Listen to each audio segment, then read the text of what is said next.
Have you ever wondered what it would feel like to attend your own husband's wedding?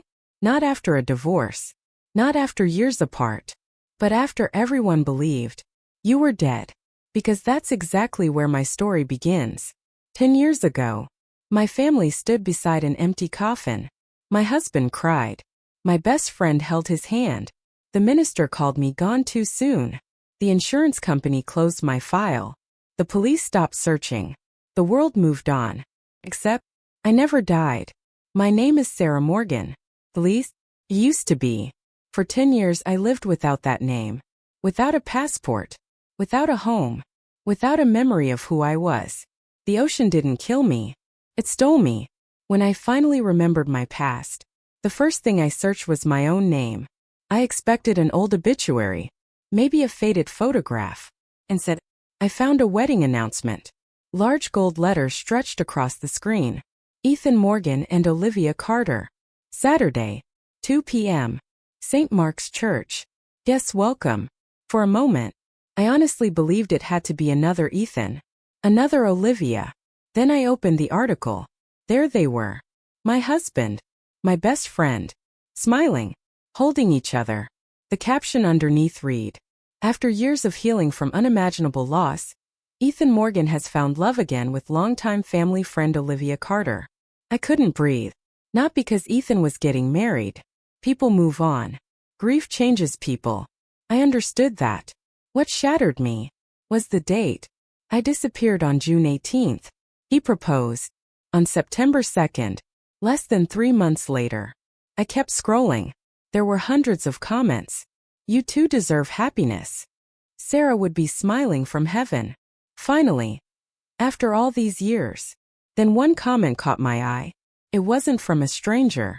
It was from Olivia. She had written, "Some promises are worth waiting 10 years to keep." Red heart. Waiting. Waiting for what? For Ethan? Or for me to disappear? My hands began to shake. I opened another article. The headline read, "Local architect presumed dead after boating accident." I remembered the boat, the storm, the freezing water. Then, nothing. No body recovered. Case closed. That was it. 10 years of my life, summarized in 6 paragraphs. I closed the laptop, walked to the motel window. The church stood less than 2 miles away. Its stained glass windows reflected the afternoon sun. Tomorrow, my husband would stand at that altar, believing he had buried me, believing his past was finally behind him. I had 2 choices, disappear again, or walk through those church doors.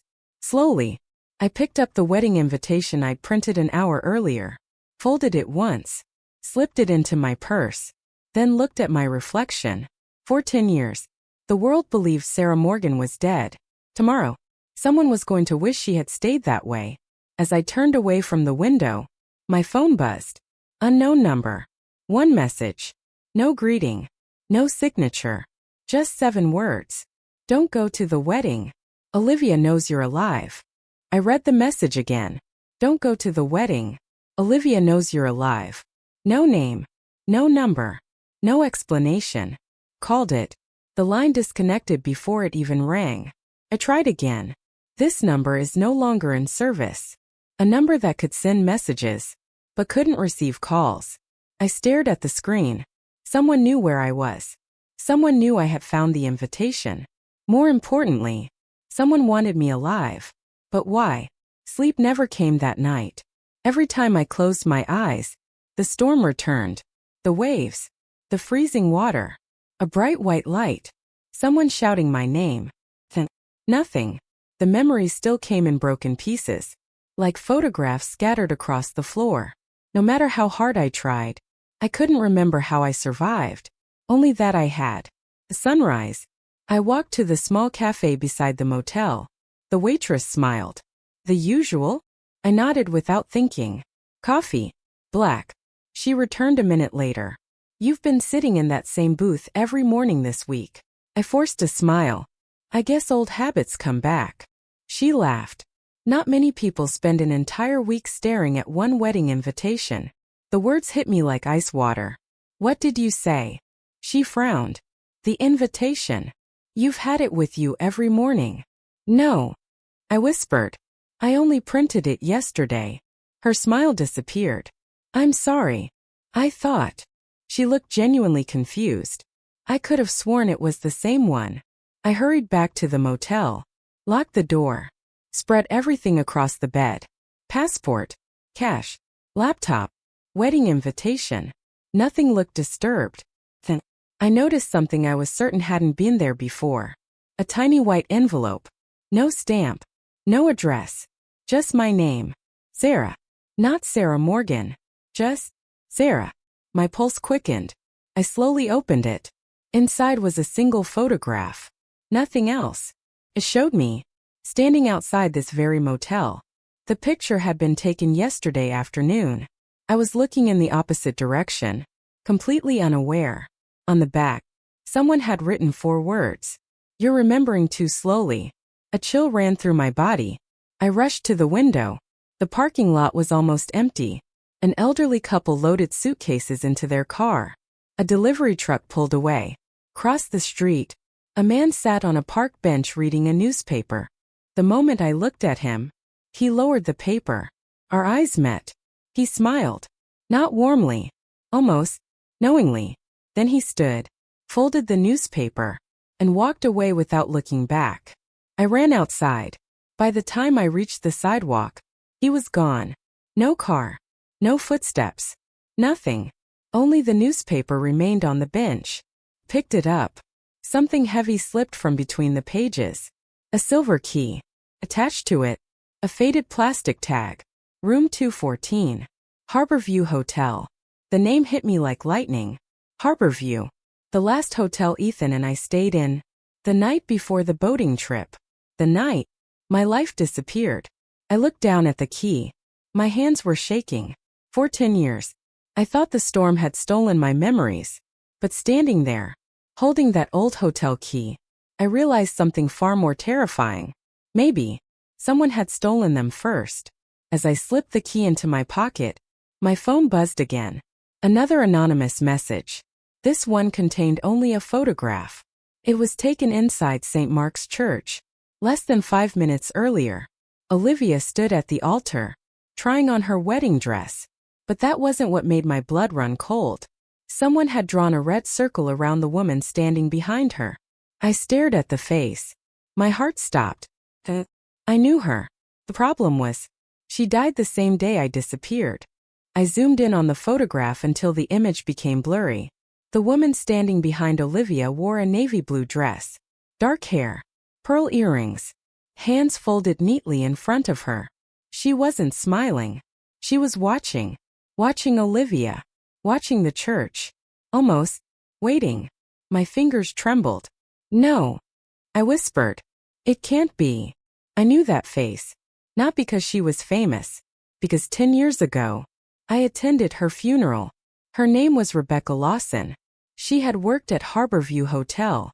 She was one of the last people to see Ethan and me before we left for the marina. 3 days after I disappeared, Rebecca was found dead in a single car crash. The newspapers called it an accident. I remembered crying for her. Now, someone was telling me she'd never died. Before I could think, another message arrived. This time, there were words. If you want answers, go to room 214 before noon. I looked at the clock. 10:47 a.m. Less than 90 minutes. Harborview Hotel hadn't changed. The faded blue sign still leaned slightly to one side. The same old fountain sat empty near the entrance. Time had moved on. The building hadn't. I walked inside. The smell hit me instantly. Salt water. Old wood. Furniture polish. For one strange moment, it felt like I'd never left. The receptionist smiled politely. Can I help you? I held up the old key. I found this. She barely looked at it. Oh, that room hasn't been rented in years. My heartbeat quickened. Can I see it? She hesitated. I'm sorry. It's scheduled for demolition next month. Then she leaned closer. But if you're here about Mrs. Lawson, you're too late. Every muscle in my body tightened. What did you say? The woman who kept paying for the room. She shrugged. She stopped coming last week. I couldn't breathe. Rebecca Lawson? The receptionist frowned. I don't know her first name. She always signed the register. She opened an old ledger behind the counter, ran her finger down the page, then turned the book toward me. The signature was neat, elegant, familiar. Lawson. My knees almost gave out. Rebecca had been renting room 214 every single month for 10 years. The receptionist handed me the key. Go ahead. I'll pretend I never saw you. The hallway creaked beneath every step.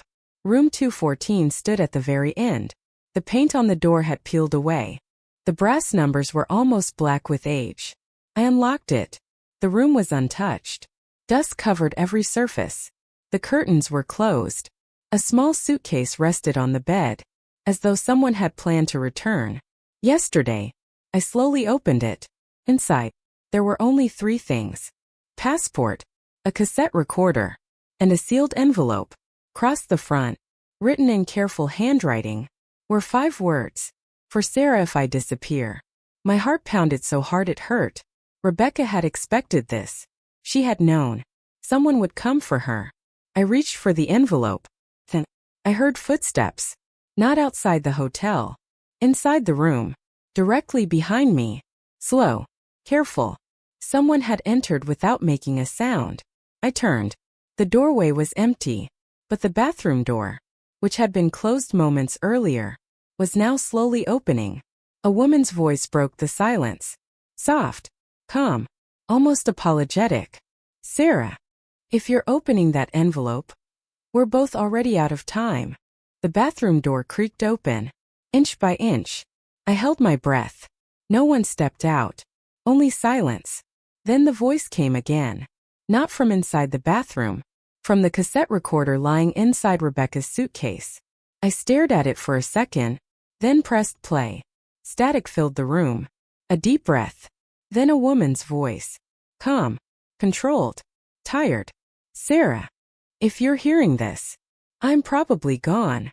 Don't waste time looking for me. If they couldn't find you for 10 years, they can certainly make me disappear for one day. My stomach tightened. Rebecca wasn't frightened. She sounded prepared. You don't remember me. That's expected. The last time we spoke, you were bleeding. My heartbeat stopped. Bleeding? You kept asking where Ethan was. You asked the same question over and over. You didn't know your own name. You only remembered his. Tears filled my eyes. Fragments flashed across my mind. Cold rain. Broken glass. A man shouting. Someone lifting me. Then darkness. Rebecca continued. I found you the morning after the storm. Your boat had washed against the rocks beneath the cliffs. You were barely alive. I called for help. But before the ambulance arrived, someone else got there first. Every muscle in my body locked. He wasn't trying to save you. He was looking for something. I whispered. What? The recording answered. Your wedding ring. I frowned. My ring. Why? He searched your pockets. Your bag. Then he looked at your hand. When he couldn't find the ring, he smiled. The room suddenly felt colder. Who smiles after finding an unconscious woman? That's when I understood. Whoever he was. He already believed you were dead. A chill crawled down my spine. The tape crackled again. Rebecca's breathing grew heavier. I never saw his entire face. But I saw one thing clearly. His watch. Gold. Blue dial. The initials. A long pause. M.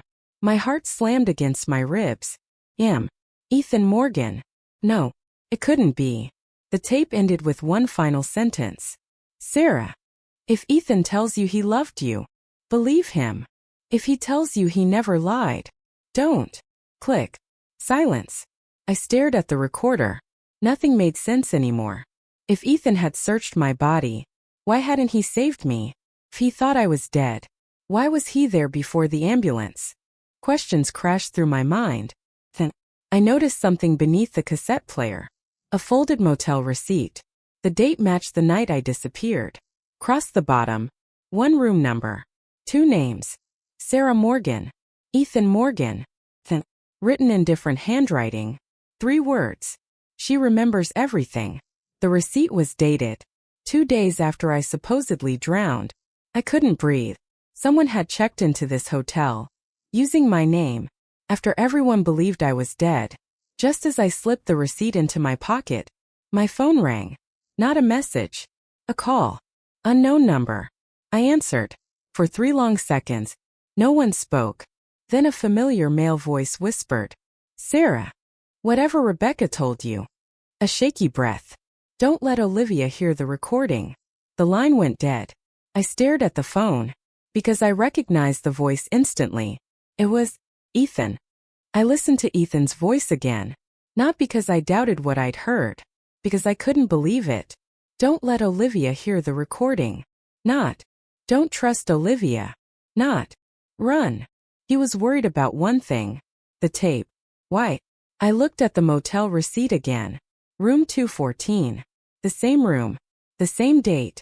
But one detail kept bothering me. If someone had checked into the room using my name, they needed identification. Someone had my driver's license. Someone had my signature. Someone had become me. Before the world even accepted I was gone. The motel manager was in his late 60s. Graybeard. Reading glasses hanging around his neck. When I showed him the receipt, he stared at it for a long time. "I remember this room." "You do." He nodded slowly. "Not because of you. Because of your husband." My pulse quickened. "Ethan came back here?" "Twice. First with the police. Then." He hesitated. "Alone." I leaned closer. "What did he do?" The manager looked uncomfortable. "He rented the room again. For one night. Just sat inside. He never slept. He never ordered food. He just kept looking at the ocean. Every hour. He asked if anyone had checked in under your name." I frowned. "He was looking for me?" The old man nodded. "For months. He came every Friday. Sometimes just to ask if anyone had seen you." That wasn't the behavior of a man celebrating his wife's disappearance. It was the behavior of someone refusing to believe she was gone. So why had Rebecca warned me about him? The manager reached beneath the counter. "I almost forgot. He left something. For you." My heartbeat stopped. "For me," he said. The manager searched his memory. "If she ever comes back, give her this before anyone else finds her." He handed me a sealed envelope. Across the front, in Ethan's handwriting, were 4 simple words. "Only if Sarah returns." The envelope had been waiting for 10 years. I stepped outside before opening it. Inside, there was only one folded page. No explanation. No apology. Just an address. Willow Creek Cabin. Beneath it, one sentence. "This is where I hid the truth they wanted destroyed." I read it 3 times. Who were they? And why hide it instead of giving it to the police? As I slipped the letter back into the envelope, a black SUV rolled slowly past the motel. Too slowly. The driver never looked away from me. Dark sunglasses. Baseball cap. No expression. The vehicle reached the corner. Then stopped. Waiting. Watching. My instinct screamed. I crossed the street without thinking. The SUV immediately pulled away. Not fast. Not frightened. Confident. As if the driver already knew where I was going next. I unfolded Ethan's note one more time. Willow Creek Cabin. It was only 20 minutes away. If Ethan had hidden something there, then someone else had spent 10 years making sure no one found it. I climbed into my rental car, started the engine, looked in the rearview mirror. The black SUV appeared again. 3 cars behind me, keeping its distance, matching every turn, not trying to stop me, just making sure I didn't disappear a second time. 20 minutes later, I reached Willow Creek. The cabin stood exactly where Ethan had marked it. Weathered. Silent. Abandoned. The front door was unlocked. Inside, everything was covered in dust. Everything, except one chair. Someone had been sitting there recently. On the table, rested a single chess piece. A white queen. And beneath it, a note written in elegant handwriting. "Welcome back, Sarah. I've been expecting you." I froze, because I recognized the handwriting instantly. It wasn't Ethan's. It wasn't Rebecca's. It was Olivia's. For a long moment, I couldn't move. The note lay beneath the white chess queen. Welcome back, Sarah. I've been expecting you. Olivia's handwriting. I'd seen it 1,000 times. Birthday cards. Christmas gifts. Sticky notes left on the refrigerator. She always curled the last letter of every word. Even after 10 years, I recognized it instantly. She knew. She had always known. I wasn't dead. The cabin was silent. Too silent. I didn't feel abandoned. It felt prepared. Someone had dusted only one narrow path across the wooden floor, straight to an old fireplace. Everything else was covered in years of dust. Whoever had left the note wanted me to follow that path. I didn't. If 10 years had taught me anything, it was this. The obvious choice is usually the dangerous one. Instead, I walked around the room, studying every detail. The bookshelves, the broken lamp, the faded family photographs. Then, I noticed something strange. One picture frame was hanging slightly crooked. Every other frame was perfectly straight. I lifted it from the wall. Behind it, a small metal safe. Unlocked. Inside was a leather journal. Across the cover, written in silver letters, property of Olivia Carter. My pulse raced. I opened the first page. Not a diary, a planner. Every page was dated. Appointments, phone numbers, travel receipts. Then, I reached an entry dated exactly 3 months after my disappearance. Only one sentence had been written that day. E finally said yes. My stomach tightened. Ethan. 3 months. Exactly when he proposed. Another entry. 6 months later. He still dreams about Sarah. Another. 1 year later. Cancelled another private investigator. I froze. Cancelled? I kept reading. Told him they found nothing. Another. Destroyed the last newspaper clipping. Another. He must never know she survived. The room seemed to spin. Olivia hadn't just comforted a grieving husband. She had controlled his grief. Every investigator. Every lead. Every rumor. Every piece of hope. She erased them. One by one. The timestamp at the bottom read, 6:12 a.m. The official search didn't begin until 8:30. My heart stopped. Why were they there? More than 2 hours before the police? Another photograph. This one hit even harder. Ethan was on his knees, holding my wedding ring, crying. Olivia stood beside him, watching, not comforting him, watching him, like someone studying a reaction. Suddenly, the cabin door slammed shut. The sound echoed through every room. I spun around. The handle wouldn't move. Locked. A calm voice drifted from outside. Not shouting. Not angry. Almost amused. Hello, Sarah. I closed my eyes. I knew that voice. Olivia. I've waited 10 years for this conversation. I stepped toward the door. What do you want? A quiet laugh. I already have everything I wanted. She paused. Then added, your life. Silence. The words settled over me like ice. Not dramatic. Not emotional. Matter of fact. As though she were simply stating the weather. I took your house. I took your friends. I took your husband. I even learned how to smile the way you used to. A longer pause. But there's one thing I could never take. I swallowed hard. What? Her answer came so softly. I almost missed it. The way he looked at you. End of scene 6. Rehook. I backed away from the door. Then, from somewhere inside the cabin, I heard a floorboard creak. Not outside. Inside. Someone else was there. A man's voice whispered from the darkness behind me. Don't answer another question. She's recording every word. I turned. Standing in the shadows. Older. Thinner. With a beard hiding half his face. Was the last person I ever expected to see. Ethan. And the first thing he said was, Sarah, I've been trying to find you for 10 years. I couldn't speak. For 10 years. I had imagined this moment. Sometimes I pictured myself screaming. Sometimes I imagined slapping him. Sometimes I imagined falling into his arms. Instead, I just stared. Ethan. His eyes filled with tears. Not the dramatic kind, the quiet kind, the kind that comes after carrying the same pain for years. He took one careful step forward, then stopped. I don't know if you'll ever believe me.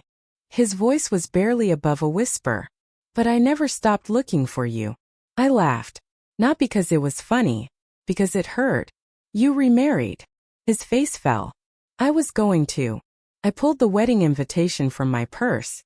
And that's supposed to make it better? He slowly shook his head. No. Nothing makes this better. For several long seconds, neither of us spoke. Finally, I asked the question that had haunted me for 10 years. Were you there? The morning after the storm? His shoulders stiffened. Yes. Rebecca hadn't lied. He looked down at the floor. I found your boat. And I found your jacket. My pulse quickened. And I found your wedding ring. He reached into his coat pocket.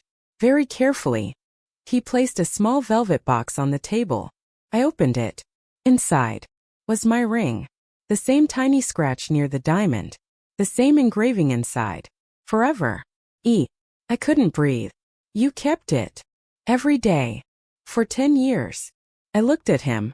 If you thought I was dead, why keep searching? His answer came instantly. Because there was no body. I knew you. You would have fought. You would have survived. I told everyone. No one believed me. He walked to the dusty window. For 3 years. I hired private investigators. I searched hospitals, homeless shelters, immigration records. I even hired a company that specialized in identifying missing people overseas. I frowned. Then why did you stop? I didn't. He looked back at me. I ran out of money. Silence. Then he quietly added, the insurance company refused to pay unless I accepted your death. I refused. They threatened to close the claim. I still refused. It wasn't until. He swallowed hard. Olivia convinced me. My stomach tightened. What did she say? That keeping hope alive was destroying me. He looked older saying those words. As long as I believed you were alive. I couldn't grieve. I couldn't sleep. I couldn't live. So she convinced me. That letting go was the only way to survive. I stared at him. Did you love her? His answer wasn't immediate. Finally, he said, I loved the person I thought she was. The room fell silent. Then Ethan reached into his backpack. He removed an old newspaper clipping. The headline read, Local woman presumed dead. Search called off. Someone had circled one sentence in red ink. Search officially suspended after anonymous witness confirmed seeing victim swept out to sea. Anonymous witness. I looked at Ethan. I never found that witness. I hired 3 investigators. None of them could. They didn't exist. I felt the room grow colder. If the witness wasn't real, then someone had deliberately ended the search. Someone wanted the world to believe I was dead. Just then, Ethan looked toward the front window. His expression changed instantly. Fear. Real fear. He grabbed my wrist. We have to leave. Now. Why? He didn't answer. He simply pointed outside. A black SUV had pulled into the driveway. This time, it wasn't alone. A second one stopped behind it. Then a third. 4 people stepped out. All wearing dark suits. None of them looked like police. One of the men walked calmly to the cabin door. He didn't knock. He slid a white envelope underneath it. No words. No threats. Just an envelope. Across the front, written in Olivia's handwriting, were 6 chilling words. Sarah. Let's finish this at the wedding. The church bells echoed across St. Mark's. 200 guests filled the wooden pews. Soft music drifted through the sanctuary. White flowers lined the aisle. Everyone smiled. Everyone laughed. Everyone believed they were about to witness a beautiful beginning. None of them knew. They were about to watch 10 years of lies collapse. Ethan adjusted his tie in the front room. He hadn't spoken since we left the cabin. Neither had I. There was nothing left to say. The truth would speak for itself. Olivia stood outside the bridal suite. Radiant. Confident. She looked into the mirror. Smiled. And whispered. It's finally over. She truly believed she'd won. The music changed. The guests stood. The minister smiled. We are gathered here today. The large wooden doors slowly opened. Olivia stepped inside. Every eye turned toward her. Beautiful. Elegant.